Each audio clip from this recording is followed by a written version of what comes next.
В воскресенье в 17:30 на посту ДПС в районе села Яндарь Назрановского района произошла перестрелка между сотрудниками полиции и бандитами, предпринявшими попытку скрытно приблизиться к посту и совершить нападение на сотрудников правопорядка. В настоящее время двое сотрудников правоохранительных органов, пострадавших в ходе нападения, находятся в реанимационном отделении. Это Ислам Гогиев и Алихан Гайсанов. Врачи оценивают их состояние как средней степени тяжести. Навестить пострадавших приехал Юнусбек Евкуров. Медики рассказали главе о состоянии пациентов. Юнусбек Евкуров поручил Минздраву оказать высококвалифицированную медицинскую помощь и, если есть в этом необходимость, транспортировать больных в иногородние клиники.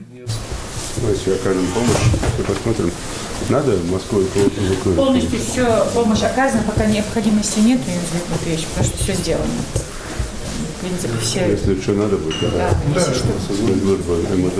Установлена личность одного из двух бандитов, напавших на стационарный пост ДПС. Уничтожена при перестрелке житель республики Магомед Мурзабеков. Сейчас устанавливается личность совершившего самоподрыв.